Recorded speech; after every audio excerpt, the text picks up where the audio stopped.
In a 10 Princess Quest. The whole Princess Quest thing, its purpose was to lock Vanny away and prevent her from regaining control of her own body. So why did William create or allow for the creation of a fail-safe that allows her to escape? I mean, like, sure, they didn't expect a random kid to come along, figure it out, maybe, but given the track record of Afton and his plans, you'd think that he would have smartened up after at least 50 years. I don't understand. That's like having a self-destruct button on the bomb that you wanted to make sure nobody could stop. Or if Superman had like a kill me button, or just like had like a free kryptonite vending machine that he just put out in the middle of Metropolis. It's stupid. Like, if you want something to work, why give it a possible way to fail? One of the dumbest things that William has ever done. But he's also so goddamn lucky that it didn't backfire canonically. Seriously, what's the point behind having a way to undo your evil plans? This could just as reasonably actually been the canon ending to the game, even though we play as a kid the size of a 4-year-old. And the fact that it wasn't the canon ending, it's pure luck the way that that didn't happen, okay? Just like bury the third machine if you insist on doing this. And at 9, Vanessa. Possessing Vanessa itself was certainly one of the more messed up things that William did, okay? I mean, it kind of sounds weird, you know, and also extremely unrealistic. Like, this guy just pops up in your VR headset, then takes over your body after you collected 16 digital VHS tapes, or cassette tapes, I guess technically. But then after he takes over your body, you end up killing for him, okay? That's messed up. And like, not even kind of, that's incredibly messed up. But also, like, how? I mean, like, she knows what's going on too. She actively talks in hushed tones about how she can't talk to her therapist about it. But like, Afton got lucky with specifically was that Vanessa has no willpower to actually sacrifice for the greater good, okay? I mean, like, at this point, I feel like it's fairly safe to infer that Jeremy from FNAF AR didn't go crazy because he just saw Glitch Trap. I think it's fairly reasonable to say that he got possessed. At this point, Tape Girl hadn't broken up Glitch Trap into the tapes yet, and he was probably just able to possess whoever he wanted. So if Jeremy did get possessed, and the possession worked in a similar way to that it did to Vanessa, Jeremy would at times be sentient and in control of his own body. So if he knew about Glitch Trap, maybe he didn't cut his face off because he was freaking out. Maybe he did it to try to kill the monster that was inside him. And at 8, Springlock suits.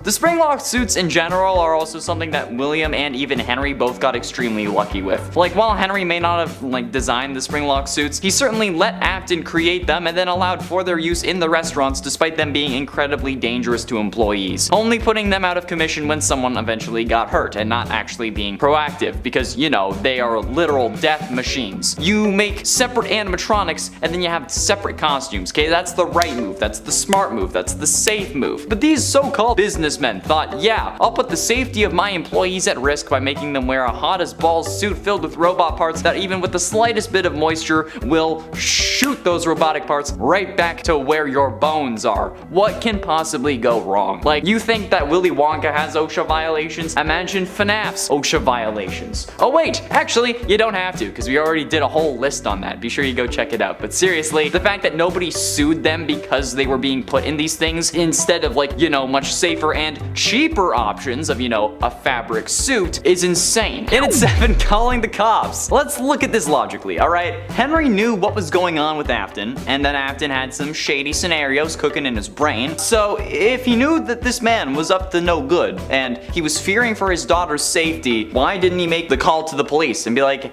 hey man, so this William Afton guy is like thinking about killing kids, and probably is the one that's been killing the kids that you're looking for. Like, I mean, sure, maybe you didn't have proof, but you could have certainly tipped them off, and then they could have, you know, found the proof. Come on, they could at least keep a closer eye on him, but you didn't. And instead, you did a whole load of other that in reality didn't do anything to stop William. I mean, you did one thing that put him out of commission for like 30 years, but again, that was only 30 years. You could have stopped him. You could have actually stopped him in his tracks, but instead you chose to keep your mouth shut. That is Afton's plot armor working overtime with no extra pay. And at 6, leave it to fate. FNAF 6 was supposed to be the end of the Afton story. I was so looking forward to it. That's what Henry sets out to do in this game. Make sure that nobody remembered what happened there. However, this also figured that the first fire didn't work, so a second one surely will. And in fact, he was so confident in this plan for whatever goddamn reason that he actually let himself die in the process to leave nobody remembering what happened. But he didn't think that even if himself, William, and all their kids are dead, the parents of the victims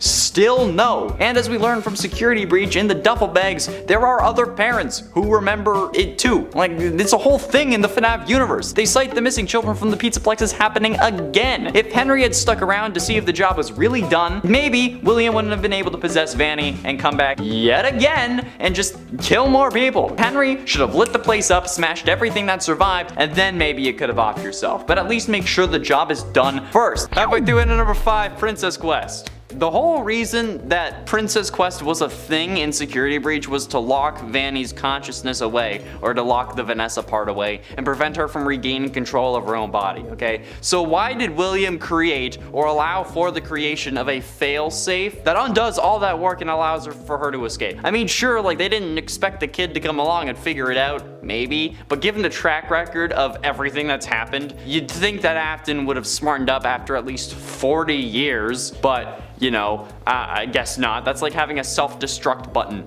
on whatever thing you were gonna use to take over the planet or whatever. Or like if any superhero had a take all my powers button just like on the suit. Okay, why give it a way to fail? Is that just the neurodivergent in me coming out? But like still, this is one of the dumbest things that William has done, and probably the third dumbest overall. But it's seriously, dude, like why have a way to undo your evil plans? That's one of the most ridiculous things I think in this story. Alright, I get that it's like so that we can save her and have a good ending from like a gameplay perspective, but that ending isn't even canon, so we could have done without it. It's just one of the dumbest things known to man at this point. And if this is on the list of worst things that happened to Afton, you know this man is bad. Most of the that happened to him is his own fault. Honestly, like straight up, it's his own fault. And for Possessed, assuming for this scenario that Cassidy is the one you should not have killed, this was one of the worst things that William had done to him. Or maybe he doesn't consider it a bad thing. Like I hinted at earlier, like maybe he didn't think that getting possessed by Cassidy is bad, since the one you should not have killed after all is still keeping him alive.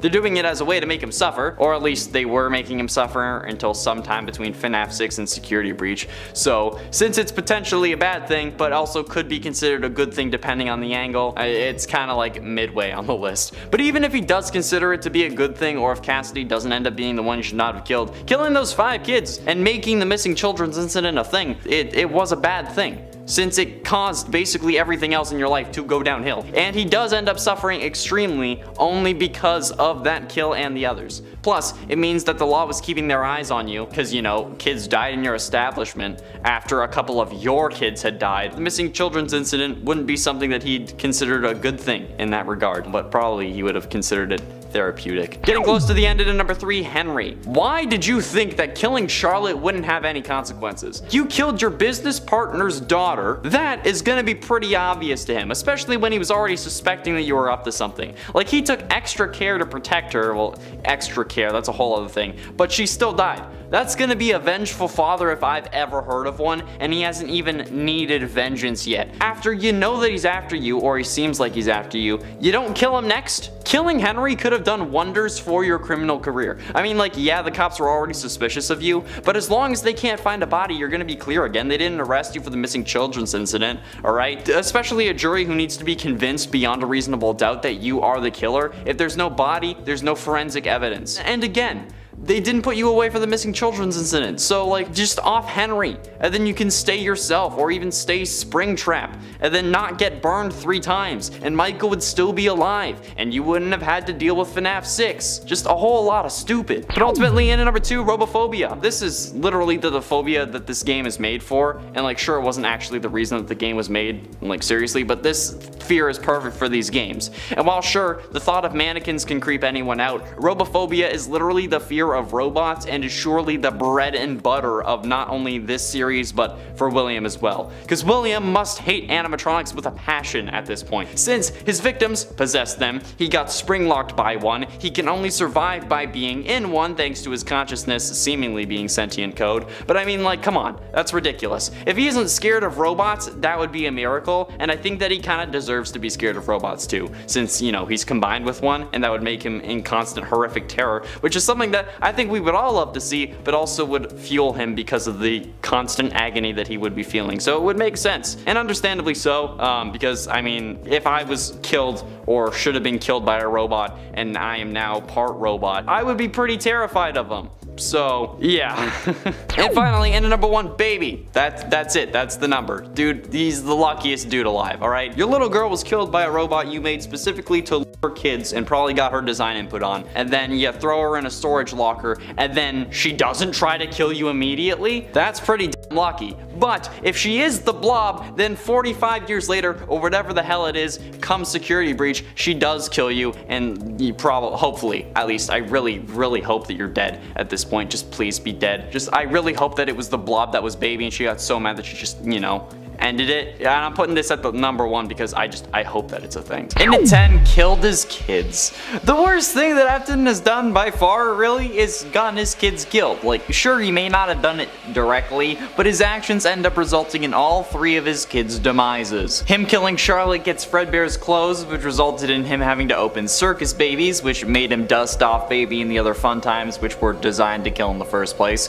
Baby ends up grabbing and crushing Elizabeth, which makes her possess the robot. In addition to that, he superpowered the jaw of the Fredbear animatronic to use with the new Freddy Fazbear's, which ends up crushing his youngest son's skull since it wasn't a spring lock failure, due to all the spring locks not being active, since, you know, the animatronic was in animatronic mode and not suit mode. I'm gonna keep saying that until everyone understands that. And while you could argue that it was Michael who did this, why would he think that the animatronic mouth would crush a skull? Okay, it shouldn't have done it. It shouldn't have been that powerful. And as the suit technician, William knew what he was doing. And then he gets Michael killed when he sends him down to find his sister in sister location, which results with him getting stuffed full of Ennard parts, which then makes him want to let himself burn in Pizzeria Simulator. So yeah, William's actions got all 3 of his kids killed just because he wanted to kill his business partner's daughter.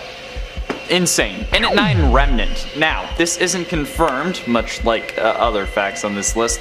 However, it seems like the most likely explanation to me. If you want a full explanation as to why I think Afton is the one who lied about Remnant, be sure you go check out that video. Hopefully I remembered to link it in the iCard. But I'm gonna summarize it quickly. Basically, there have been like 3 fires so far that were meant to finish off William Afton, and none of them have worked.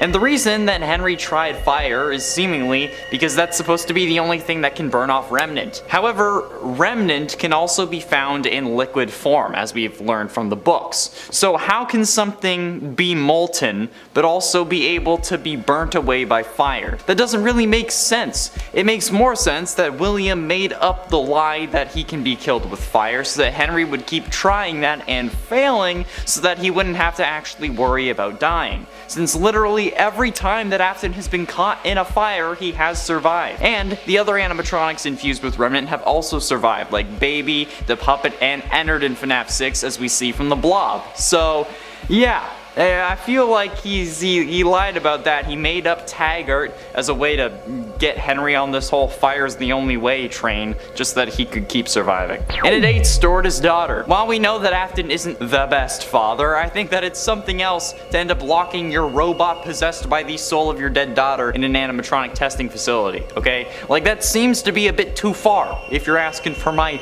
humble opinion. But nevertheless, he still did it, and that's what sister location is all about. And William was even the one who sent us down there as Michael in the first place, and then that ends up, like I said, getting us shoved full of Ennard bits so that they can then escape. Okay, like, did William know about that plan? Because in FNAF 6, Baby says that she'll make her dad proud, so was William's intention to send us down there so that Baby could get out? And if that is the case, would that be worse than locking your daughter down there?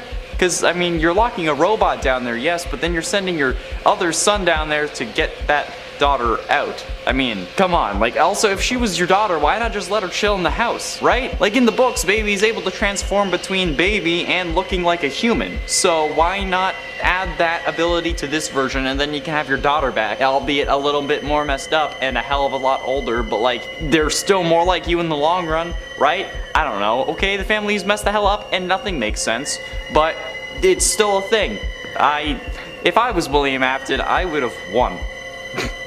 Straight up. and it's 7 stuffed. One of the most deranged things that William ever did was stuff the bodies of the original 5 missing children into the original 5 animatronics. Bonnie, Foxy, Freddy, Chica, Golden Freddy. And the craziest part is that he didn't get caught for that. The animatronics smelled like death and were leaking blood and other fluids, and the police didn't bat a goddamn eye. He put these bodies in animatronics that performed for other kids and their parents every single day. He put the bodies on display. How does anyone think that that's a good idea? Like, unless it was his way of displaying his kills or something, like some crime shows like to say, you know, like how some killers enjoy the world knowing what they did since it helps them feel more powerful or whatever, fueling their ego. But like, even if that was the point, they don't know the bodies are there, so how could he be using it as an ego boost? Okay, I don't get it. How did the police not confiscate the animatronics as evidence when they were leaking blood? I don't get it, man. Foxy even has holes in his stomach. How could you not see the damn body? And at 6, the Blob. The true ending to Security Breach is seemingly one of the scariest parts of that game because it contains a whole load of weird things.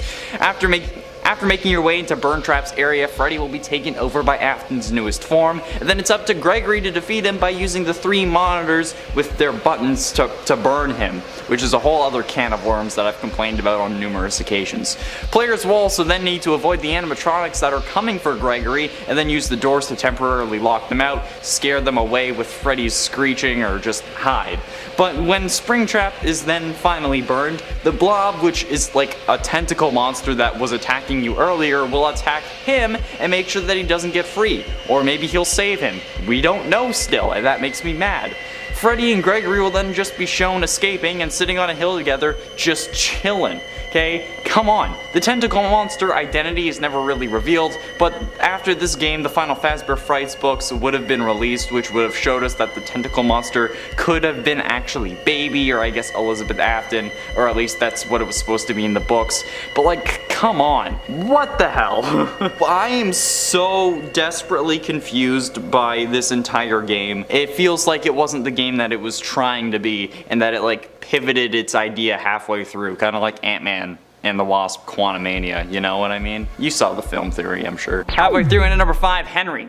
In the case of William Afton, his first victim was the daughter of his longtime business partner Henry, which is hella messed up because she was 3 at the time, that time being 1983. And this is also the year that Afton's life starts going downhill in the worst ways possible. But he starts off killing kids and then sticks with that MO throughout the rest of his criminal career. But the fact that his first victim was someone who trusted him, who didn't exactly suspect him even though her father did, is something that even I fear, and I'm not even a parent. So I can only imagine how this must have felt for Henry. And if that was me, I'd be doing a lot more than burning down restaurants in an attempt to put William down, okay? I'd be doing it with myself with my bare hands, especially if he had killed my daughter when she was only 3 years old, okay? Afton got lucky that Henry didn't have more initiative in my mind, okay? I have no idea why he didn't, because I'd rather go to jail for killing the man that killed my daughter than chase him for 50 years trying to burn him to the ground. But like, come on, okay? Who would really blame him too? Afton got so lucky that Henry is just a little who wants to use fire to stop him, okay? I wouldn't care about going to prison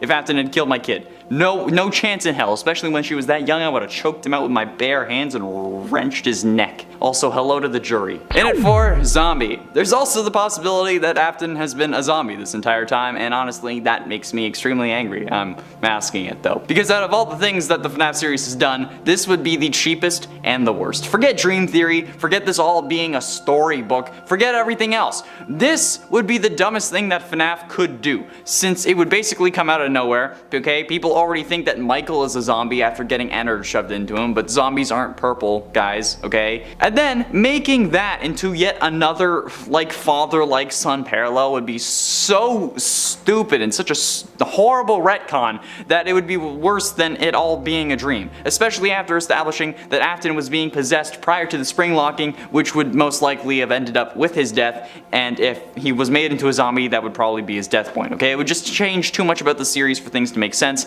and would probably result in a whole lot of rage from the community, or at least I hope everyone would find this stupid enough to get mad at, because I would, and I want to be validated. Getting close to the end, in at number 3, FNAF 6. could William have been dead before FNAF 6 takes place? I think it's a possibility, technically, because like, what happened to Springtrap between games to cause such horrific warps to his body? Like, sure, he was burnt in FNAF 3, but we also see him alive and not all that damaged in Sister Location's Night 7 ending cutscene. So where did all of this additional damage and warping come from? The head becomes larger somehow and so do the feet. I don't know, okay? This genuinely doesn't make any sense. We know that they're the same person thanks to Ultimate Custom Night's voice lines, but I'm so confused as to what could have happened to cause this. I'm sure the extra damage comes from possibly fending off wild animals, since, you know, he's still a body, a rotting corpse that would attract scavengers. So how did the head of the suit get bigger? It's not like it evolved, it's not like it leveled up like freaking Magikarp from punching all these wolves. My only guess is that like William either broke into a Fazbear warehouse and tried to like reassemble himself, or I don't know, maybe the gases from an actual decaying corpse, if he was dead prior to this, caused the head to expand, but even that wouldn't make sense. I don't know, we see so much damage. Maybe being a corpse just caused the suit to mess up because Scott was like, that's what I want. But ultimately, into number 2, the Blob. The true ending of FNAF Security Breach is seemingly one of the most interesting parts of the game because it contains a whole load of little things to watch out for. It also actually ends the game, which at this point I think is probably the best thing. After making our way into Burntrap's area, Freddy is going to be taken over by Afton's newest form, and then it's up to Gregory to defeat him by using 3 monitors with corresponding buttons that activate fire and seemingly trigger his weakness, which is a whole other story. Players, you'll need to avoid the animatronics that come out after you, but you can use doors to lock them out, you can use Freddy to scare him off. There's a lot that you can do. And then when Burntrap is finally burned even more, I guess at this point he's just Trap, because like in math it cancels out, right? The Blob, which was like a tentacle monster thing that was attacking us, then attacks Burntrap, William, and then tries to make sure he doesn't get free, okay? Then we run away, but my question is, does the Blob actually kill William? I don't know. Like, there are death animations in the game files, apparently, allegedly, I haven't seen them, but they weren't used, so we can't really consider that canon. Plus, the whole I always come back thing is definitely annoying, and I thought it would have ended before this game, but clearly not, so I don't know anymore. Just God, for fuck's sakes, please let William be dead. And finally, in at number 1, Never Died. Currently, what we know about Remnant and Agony tells us that to destroy it properly, we need to burn it, hence why there are so many damn fires in this series. FNAF 3, 6, and Security Breach all end with something or someone getting burned. FNAF 3's fire was all about dealing with Springtrap, FNAF 6 was about putting everyone who knew about the atrocities to rest, and then in FNAF 9 we burned Burntrap multiple times to try to get him to stop possessing Freddy. And then it's all because Henry learned that the only way to destroy Remnant and put these things to rest was through fire. But how is that really like, is that really the thing? Because like, all 3 fires haven't really done anything. They haven't done shit.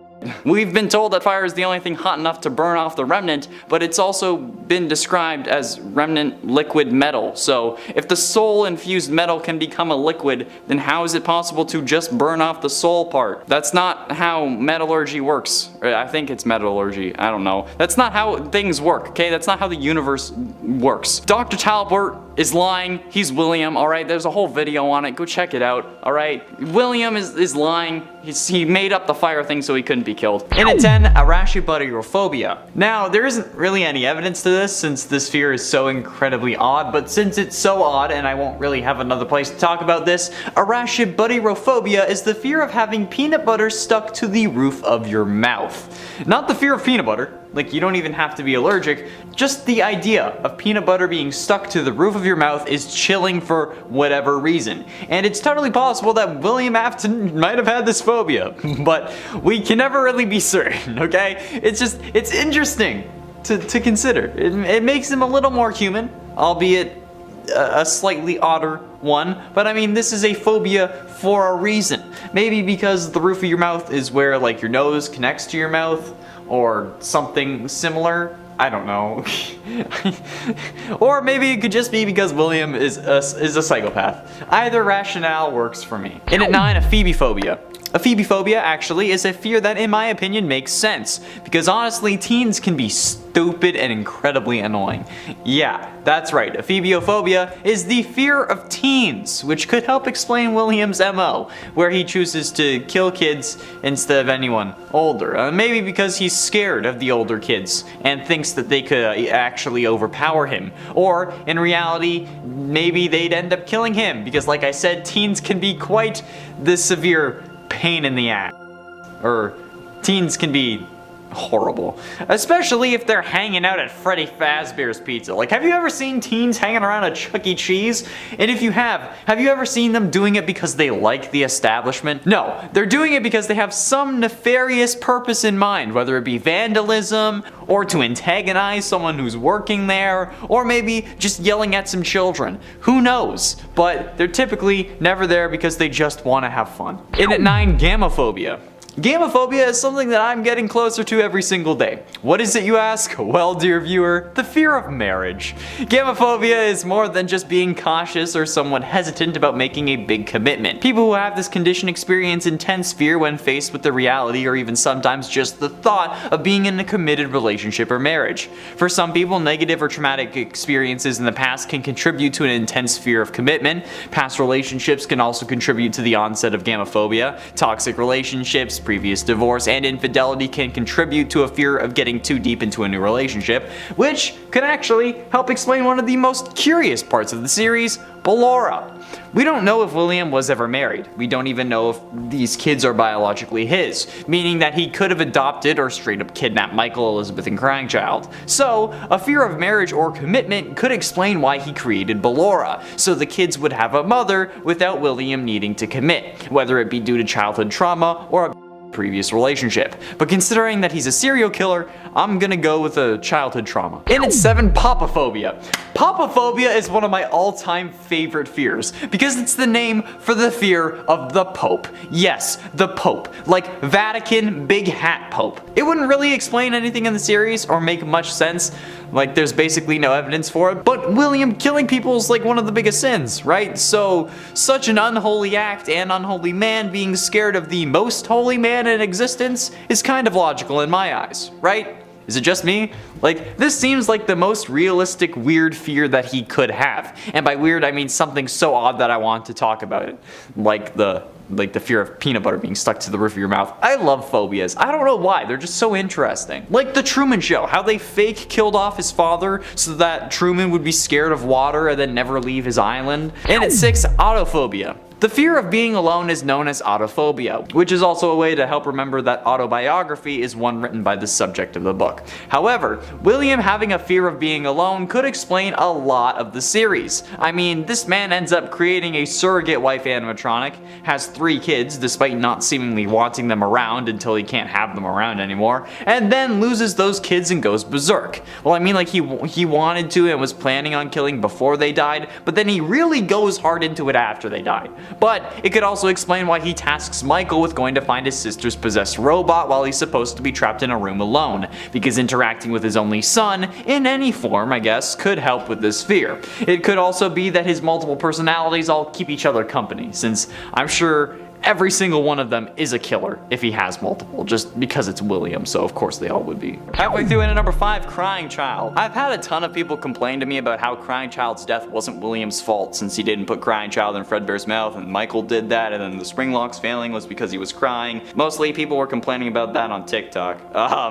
However, to me, there is no logical way that an animatronic jaw would have crushed his skull. And you know what? Even not just to me. It should be to all of you as well. The spring locks, like, they weren't in use. They didn't have to keep the things to the side because it was in an animatronic mode. And even if it was, an animatronic jaw would require so much power to actually, like, accomplish the closing of that. So like the only way that Crying Child's skull could have been crushed was if Afton had intentionally superpowered the jaw of Fredbear, which would make sense if he wanted to use it as a kill machine, or maybe even a backup kill suit, or maybe he was originally planning on using Fredbear, but then after his son got crushed in it, he was like, yeah, no, let's move on to Spring Bonnie, okay? This is just the worst way of going about it. There is no way that this was a spring lock failure. The Fredbear suit was already in animatronic mode mode, meaning that the spring lock mechanisms, which are the things used to keep the robotic parts to the side, which are the things that would have failed, weren't being used. The spring lock failure problem comes from when those mechanisms are put under stress of keeping the robotic bits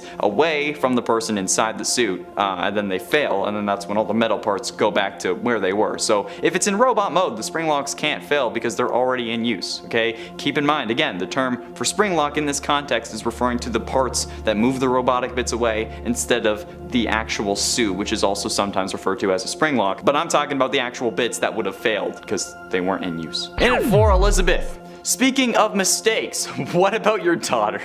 I'm kidding, although we can't really be sure if she was intentional or not. But rather, I mean, what about getting your own kid killed? Like, I don't know how William thought that this was going to work out for him. I feel like this guy just thought, like, how do I capture kids more efficiently? Oh, I know, I can make a robot to lure them in, and then make sure that my kids love the design so that I know it will work.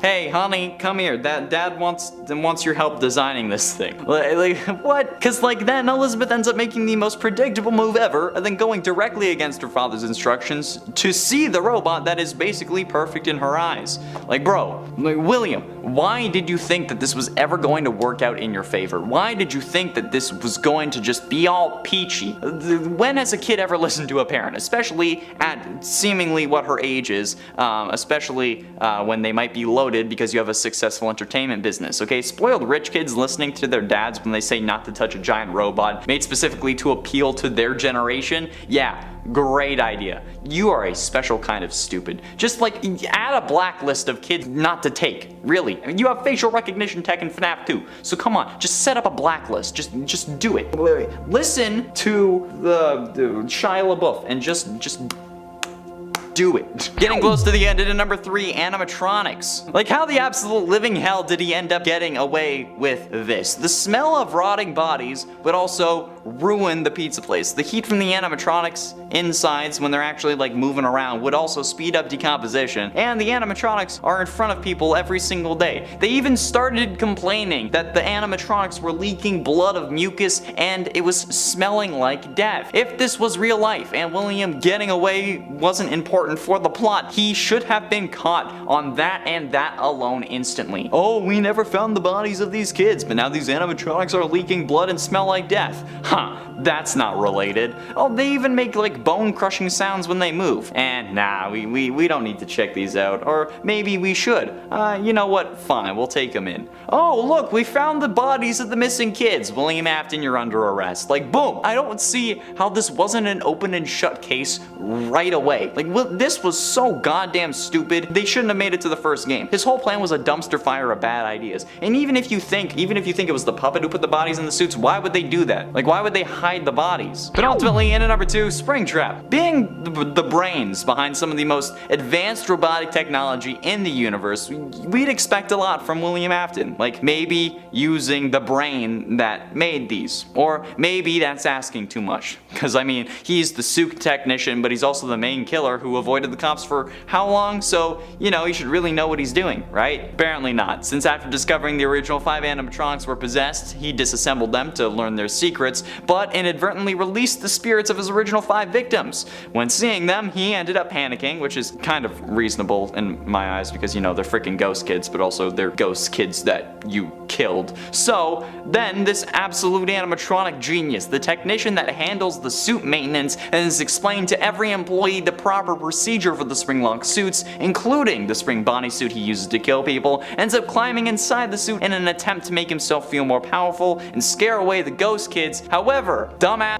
didn't notice the moisture of the room, the leaking ceiling, and just his probably sweat, which caused the spring locks that were active in this moment since it was in suit mode to fail, which would have killed him, if only. And finally, in at number 1, the Platinum Rule. The biggest mistake that William has ever made, and I will stand by this until the day I die, was the fact that he killed people in his own establishment, okay? It's unknown if this was always his intention, or maybe if he planned to kill somewhere else and then just was like, now I'll do it here. But, like, Like, come on, who the absolute hell thinks that this is a good idea? Who in the comments wants to justify killing your prime demographic for your business? Okay, dealers don't kill their best customers. It's bad for business. So why would William think that this is a good idea? Literally go anywhere else. This is basically just killing someone in your house. Okay, it's putting unwanted and unneeded scrutiny on everything you do. You even end up getting banned from going back while the investigation is underway. It didn't help your business either, okay? You had to close the first location, resulting in you opening another one that killed your daughter, and then you had to close that one and open up a new one, which ends up getting closed, and then you get locked in a room for 30 goddamn years, okay? This one mistake leads to literally everything else in the series. You don't do that. The platinum rule, we learned this from Barney Stinson. Don't crap where you eat, okay? If you just don't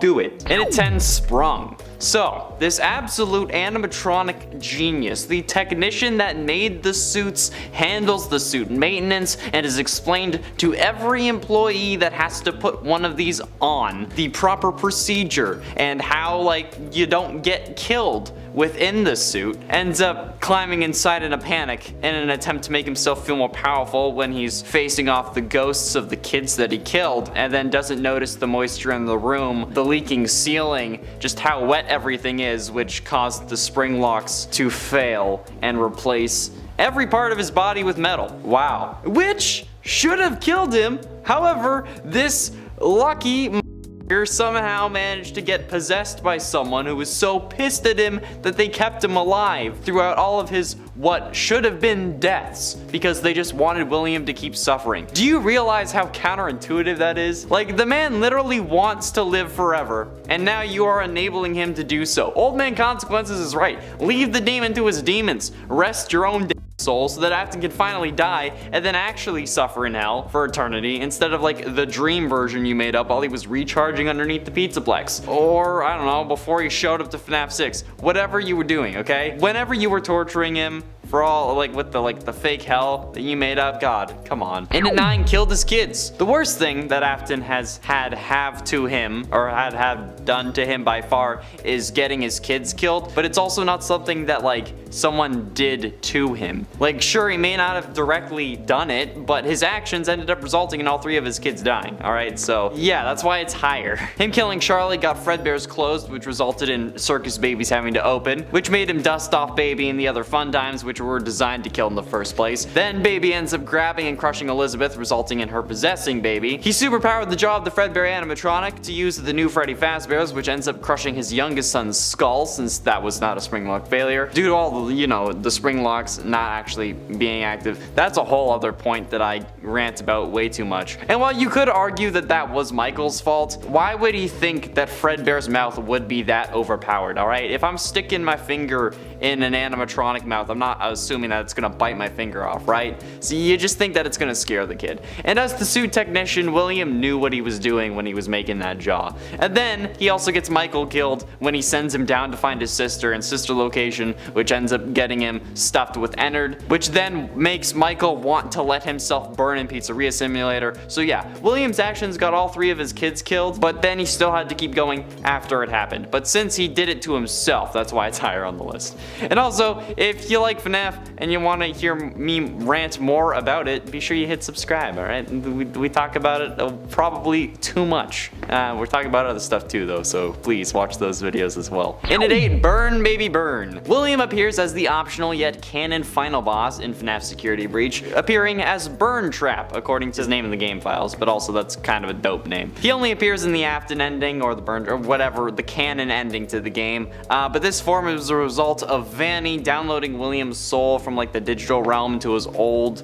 like hybrid abomination of an animatronic suit, like the endoskeleton that has still parts of his corpse, but also he's kind of upgraded with like a new arm and stuff, it seems. But also it's so convoluted that we can't exactly be sure what's going on. But he has his entire lower jaw ripped out.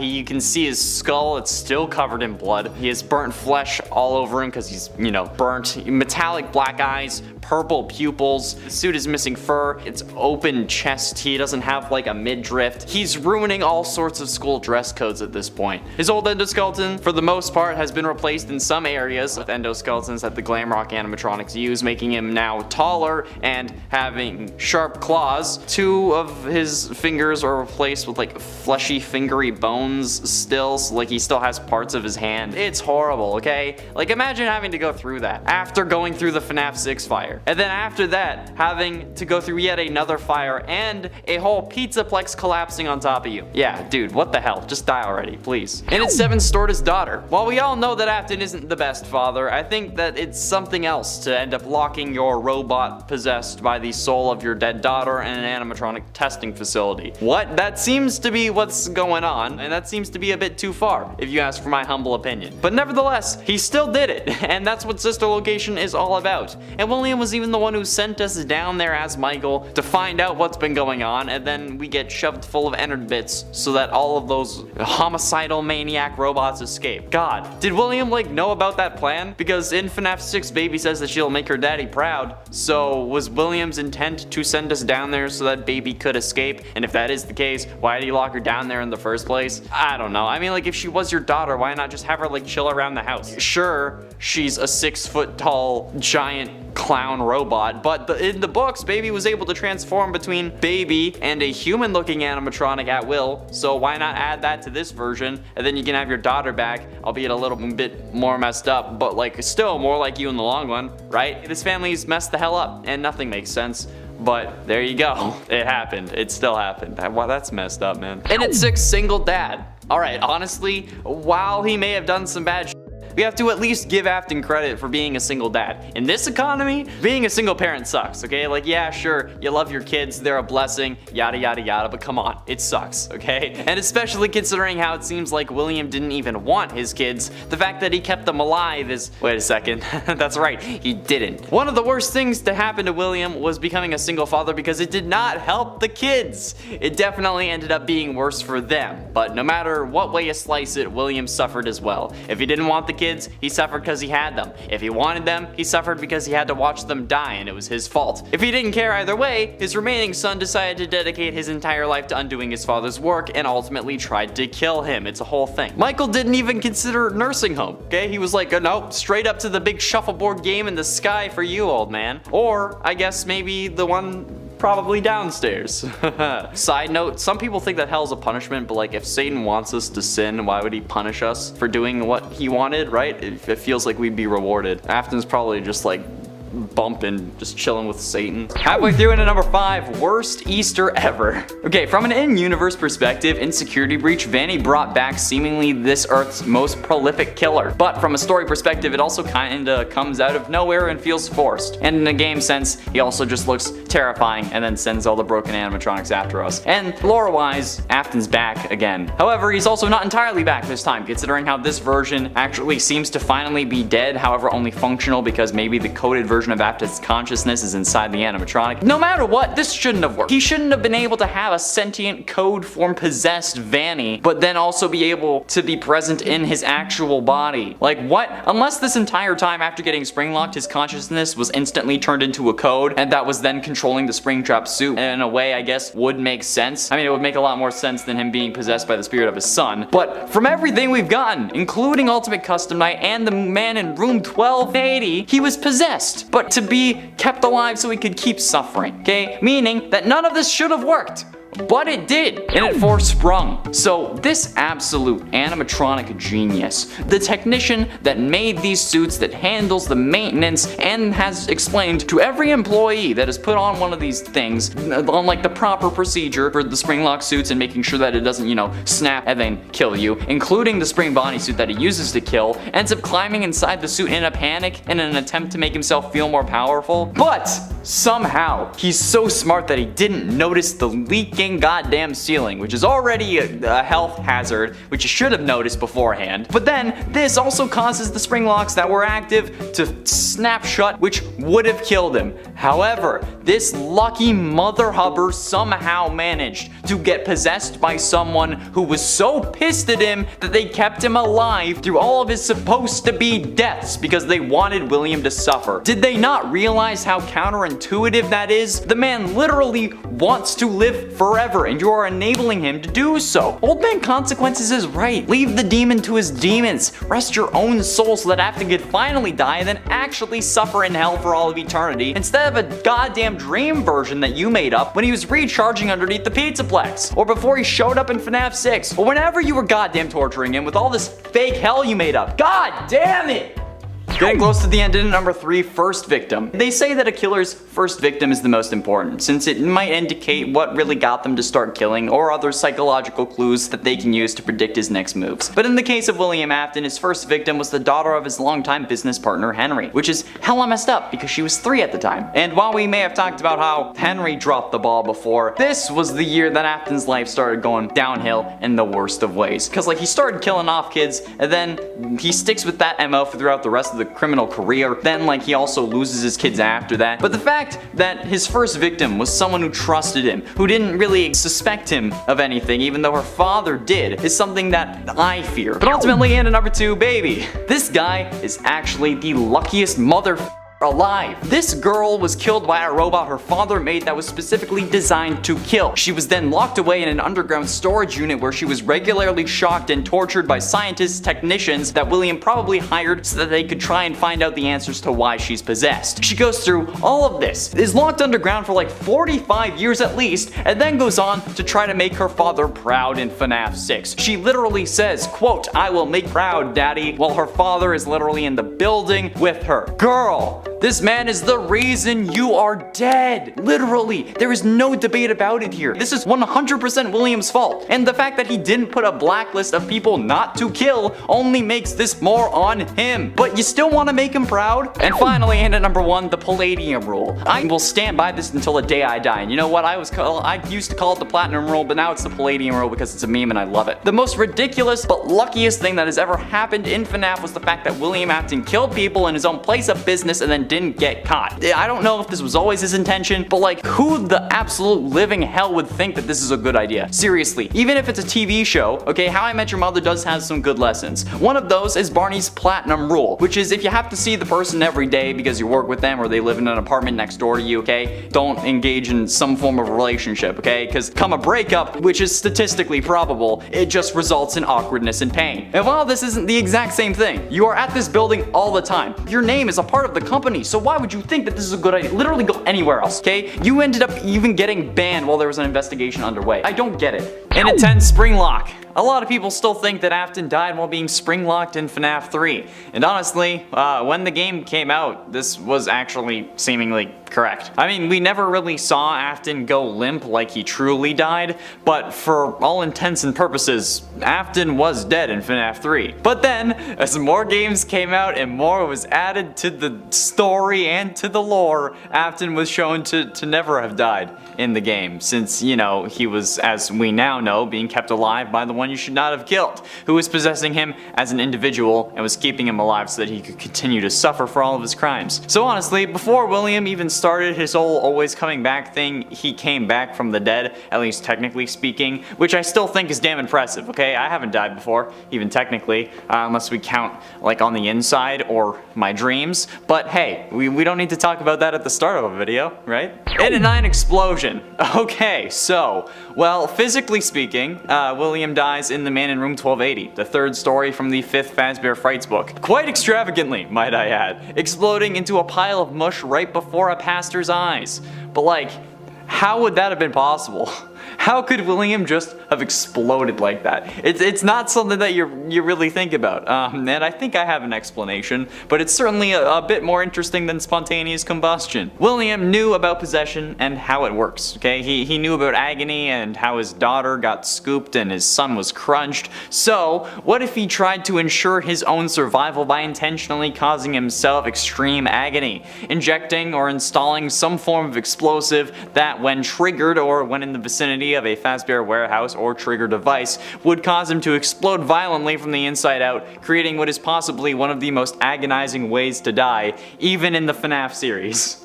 I mean, this guy was absolutely mental, okay? Even potentially injecting himself with molten soul metal remnant in an effort to keep himself alive. So for me, it isn't out of the question that William inserted an explosive device into himself. But considering all that comes after this, glitch trap and whatnot, and the fact that Burn Trap still has William's body inside, I don't think that this one is really canon, and I don't think that this actually caused William to die. And if you're enjoying this video, guys, hit like, okay? It really helps us out, especially with the algorithm almighty. Praise be its name. So yeah, did you do it? Why the heck not? Okay, do it now, babe, please. In at 8, second spring lock. I say second, even though technically Afton's second trapping was in the books, but also some may not consider that possible in the main series, but you know what? In the context of the number, it makes sense. So, could William have suffered a spring lock failure before getting trapped in the spring Bonnie suit like we see in FNAF 3? It's possible. Explains why I say again as well, because, well, it would have been first, but it's again on this list. Since William is described to have scars that are consistent with a spring lock failure in the novels before becoming Springtrap. So, could it have happened in the games? Maybe. We don't really see William in a visual sense in the games, aside from him being purple. So, I don't know. Maybe William was the reason the spring lock suits were retired in the first place, since we hear of an unfortunate incident at the sister location. So, is that unfortunate incident William? There are plenty of people that it could be, none of which are named. But William having to deal with his own injury would certainly get them put out of commission for a time, but with William then continuing to use the suit to kill people and then putting it on again like we see in the FNAF 3 cutscene suggests that this scenario is unlikely, but you know what, it's still possible, so it's still a possible death. And at 7, FNAF 3. Okay, look, the last few numbers may seem to make this not make sense, but listen, okay? Afton, in a sense, does die in FNAF 3, since this was meant to be the final game in the series until the fans were disappointed with the main jump scare, okay? So, prior to Scott releasing FNAF 4, William Afton was canonically dead, and the series was over. But after that, things were more complicated than they ever had been before. And many people do consider Afton dead after getting springlocked, like I said, which isn't true, since he was being kept alive by the one he should not have killed, aka Crying Child. Oh yeah, you're gonna get mad at me, but it's true. But technically speaking, until the continuation of the story between the time of FNAF 3's release and the day before FNAF 4's release, William was dead. Oh, wait a second. He shows up in the final newspaper in the background, doesn't he?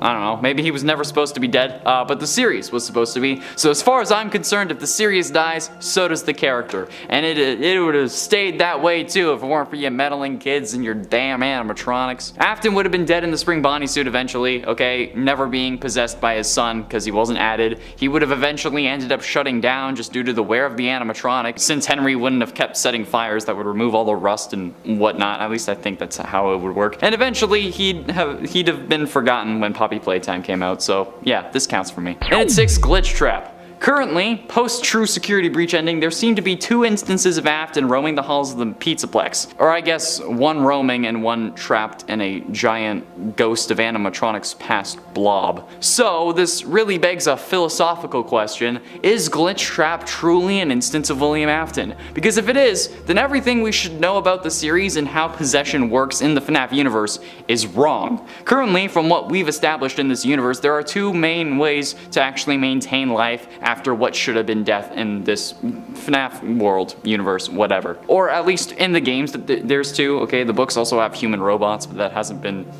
proven canonical yet. The games have Remnant and Possession, which are connected but aren't the same thing. Remnant is seemingly a byproduct of Possession, being a combination of metal and soul, showcased in the books as the 5 endoskeletons of the original Freddy's animatronics, possessed by the original Missing Children's incident victims, and then Possession comes before that. But Afton wasn't possessing anything, he was being possessed. And Glitch Trap is an intentional feature within FNAF VR, along with also being a virus, or I guess the virus virus, I guess, took the form of the main antagonist that was meant to be in the VR game. But it also takes control over Vanessa. The only explanation here is that either Vanessa is a robot, but then again, if she is, then why is she looking at herself in the rooftop ending if she doesn't have a soul because she is a robot? So maybe this needs its own video, maybe it doesn't, I don't know, let me know. Halfway through into number 5, FNAF 3. After FNAF 3's endings, we learn about the fire and what we thought that it was. Or at least for around 20 seconds, we thought that it was meant to finish off Afton until people started brightening the final image, like we know what to do with FNAF pictures by now.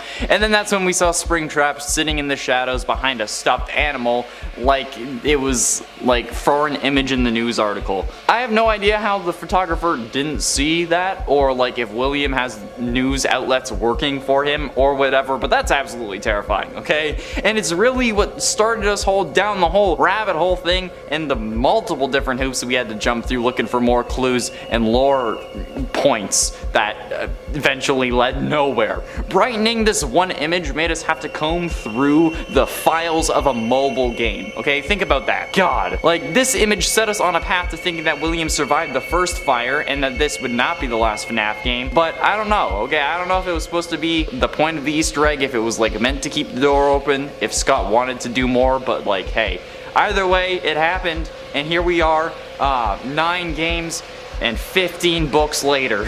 God, so much has happened. Freaking Christ, dude. We're in the year that FNAF 3 takes place. In it for Princess Quest. The whole reason that Princess Quest is a thing in Help Wanted Mobile and Security Breach was to lock Vanny away and prevent her from regaining control of her body. Or at least that's what we think it is. So, why did William create or allow for the creation of a failsafe that lets her escape? I mean, like, sure, they didn't expect some random kid to come along and figure it out, maybe, but given the track record of everything that's happened over the last 40 years, you'd think that William have smartened up by now. That's like having a self-destruct button on your, like, Doofenshmirtz world killerinator.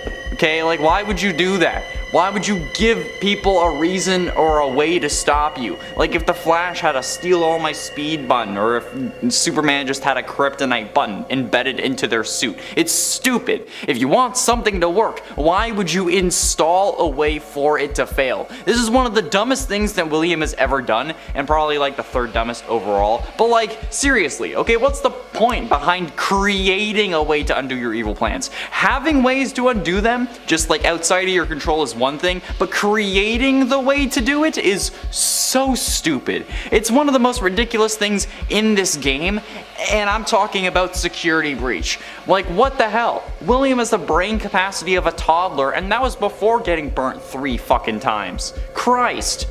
Dude, fix your brain. Stop worrying about trying to kill people and just like fix yourself. Go to therapy. Get a new brain. God. Getting close to the end in number 3, Assimilate. The ending of FNAF VR, like the real ending where you have to fight Glitch Trap, is certainly a terrifying moment. And it also just kind of sounds weird, you know? Like this guy pops up in your VR headset and then takes over your body, so you end up killing for him. That's messed up, okay? Like, that's not kind of messed up, that's incredibly messed up. I mean, she knows what's going on too, okay? Vanessa actively talks in hushed tones about how she can't talk about it to her therapist. So like, what the hell is the dynamic here? I mean, like, possessing someone is already pretty messed up, but then causing them to make a rabbit furry costume because you have a whole other set of kinks is something that I don't even want to know about, okay? Like, she knows that there's something evil inside of her brain that's making her do things, and she's not doing anything about it. She fears for her life, which only makes me wonder what William's been saying to her and like what she's been doing, okay? Like, she has full knowledge of her darker half, and it's not like William's going to make you off yourself because, you know, he needs you still, okay? Like, you're willing to lock a kid in the lost and found room until the police arrive, but you know damn well that you're not going to call the police and that your darker half is going to take over and then try to track him down. Like, come on. And ultimately, in number 2, possibly literally killed White. This also hasn't been confirmed as of yet, so it's certainly not canon, but many people consider William Afton offing his wife to be the story of her demise. Even though technically we know nothing about her, and she could still be alive, many people consider her to have died in a car crash or because William killed her. Those are the most common thoughts on the matter, or the most common theories, but her dying in a car accident actually came from a FNAF music video from the Living Tombstones. So yeah, there's no way that it's actually canon to the series, but I've still had many people yell at me in my DMs saying that it is canon that she died in a car crash, but no, it's not, okay? It's not even canon that she died. But the potential is still there that William was the reason she kicked the animatronic part-filled bucket. Since it's only a possibility though, it's not gonna be number one, but if it gets confirmed, I'm willing to bump it up. Alright, I am. Although statistically speaking, your spouse is the most likely person to actually kill you, so maybe the odds are in our favor this time. And finally, in at number 1, Midnight Motorist. The Midnight Motorist minigame seems simple enough, but the true horror of this minigame comes from its implications, since in the game files the minigame is known as Later That Night, which most people akin the game to what happened after William kills Charlotte outside of Freddy Fazbear's in FNAF 2's Take Cake minigame. But if this is the case, this is one of the scariest moments in all of FNAF history, not even just for William. This man just killed someone, but then just goes home to his kids. He reprimands his son and then abuses him by locking him in a room. Plus, he has to like break his window to end up escaping. Like, think of all the people driving past him unaware of the violent crime that he just committed. It's terrifying because this could be the case in the real world. Technically speaking, anyone we encounter could be a serial killer, and that is a horrific thought, since really you're only alive because everyone you've ever encountered has chosen not to kill you, which only makes the whole anyone could be a serial killer thing even worse. And in this case, this man literally just killed someone and then goes home and starts yelling at his son who's been locked in his room all day.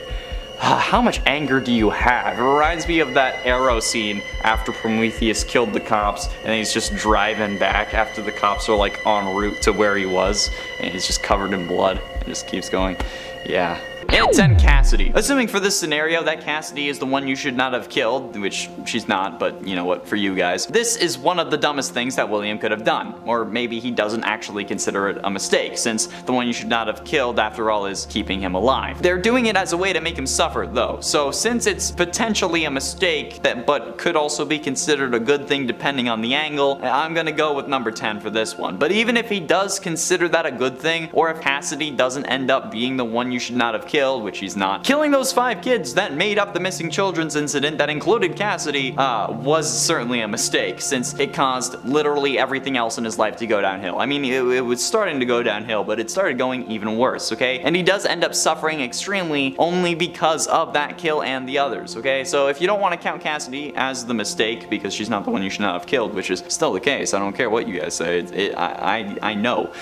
Count the missing children's incident itself as the mistake. And at 9, Blueprints. There is no doubting what you've achieved on a technical level. These are clearly state of the art. There are just certain design choices that were made for these robots that we don't fully understand. We were hoping that you could shed some light on those. She can dance, she can sing, she's equipped with a built-in helium tank for inflating balloons right at her fingertips, she can take song requests, she can even dispense ice cream. With all due respect, those aren't the design choices we were curious about, Mr. Afton. This classic line of Afton being interrogated, I'm guessing, that plays the first time you open up Sister Location, just showcases how stupid this man is, okay? The cops know what these animatronics are capable of and what they were designed to do. And you want to know why? Because the blueprints are just readily available. This man included wireframes of a child being stuck in Funtime Freddy and just left it on his computer. What? Why would you do that? Well, that's so stupid. So when they found that, because you know obviously they're gonna search his computer, they instantly ended up being even more suspicious of him, and then they were keeping an even closer eye on him. That's also probably why he ends up starting to dress in the spring Bonnie suit even, maybe, which ultimately ends up screwing him over as well. So yeah, designing the fun times as killbots was definitely a bit of a mistake, but then leaving the wireframes on your computer was something even dumber, especially considering how one of them was meant to symbolize your dead wife and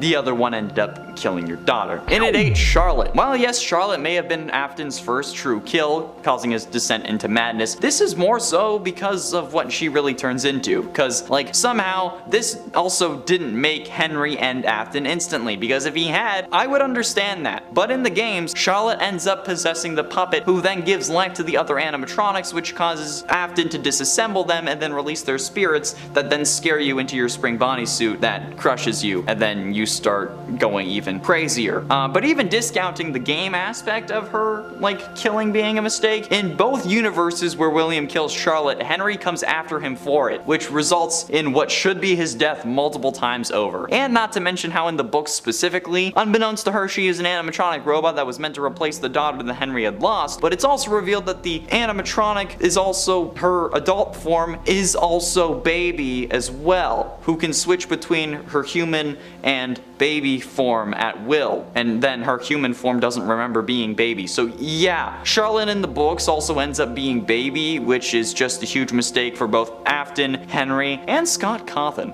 And at 7, Henry. And while we did mention killing Charlotte, why didn't you off her dad after you realized that he knew everything? Like, why did you think that killing Charlotte would not have any consequences? Like, you killed your business partner's daughter. That's gonna be pretty obvious to him, especially when he already suspected you were up to something, hence the green bracelet that he gave her, since he was trying to take extra care to protect her and then she still died. I mean, he could have done more, but that's still a vengeful father if I've ever heard of one, okay? And he hasn't even needed vengeance at that point when he gave her the bracelet. So then, you know that he's gonna come after you, or at least seems like he will, so why didn't you kill him next? Killing Henry could have done wonders for your criminal career. I mean, yeah, the cops are already suspicious, but as long as they can't find a body, you're gonna be clear again. Like, yeah, or even if you're paying them off, you'll be fine. They won't put you away for 5 missing kids. They won't put you away for a missing father as well, especially a jury who has to be convinced beyond a reasonable doubt that you are the killer. And then without a body, there's no real forensic evidence. And again, they didn't put you away for missing kids, so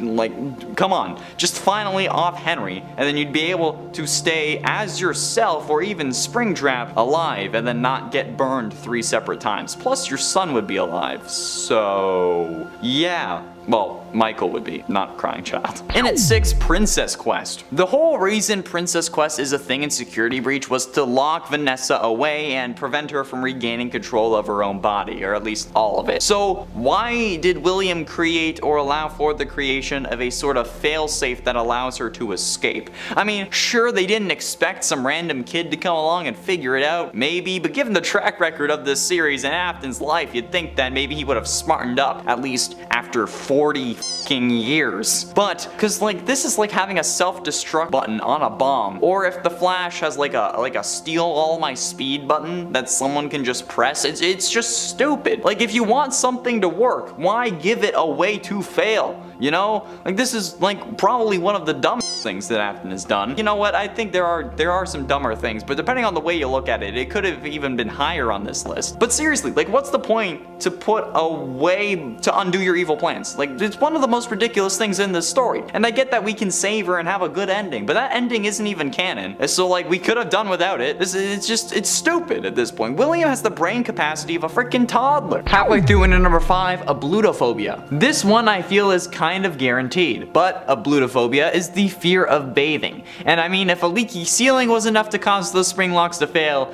imagine what getting in a bath would do for dear old Willie. I mean, there's not really a point in being scared of it now since you are one with the machine. They've already spring locked, you're already dead, basically. But this man is decaying or has been skinned alive by these robotic parts, so a bath would be very appreciated by anyone who has to be in your vicinity, because, you know, it probably smells atrocious. Like, worse than anything that the Bones crew would have had to deal with on that show. Even the Palant stuff, because that was... yikes. But, I mean, could you blame William for being scared of bathing after getting trapped in an animatronic suit that collapsed because it got a little bit wet? In at 4, panphobia. While phobias usually refer to specific fears, like ablutophobia being the fear of bathing, sometimes fears are more general, like chromophobia being the fear of colors. But panophobia is the fear of everything, basically. In a way, it's the fear of a vague and persistent unknown evil. And this, while a bit intense, could explain why William had a psychotic break. The fear that something evil was lurking around every corner, yeah, that's a pretty rough one, and would definitely cause some damage. Maybe even enough damage that he thought that he would have to protect himself. I mean, children can literally be the worst humans on earth, so I understand his target market on that front. Like, I wouldn't be able to do those things. I'm just saying that, like, I think that maybe William thinks that he's trying to do God's work by eliminating those that he sees as evil. Evil. I meant evil. And this phobia would help explain that quite a lot. Getting close to the end, in number 3, xanthophobia.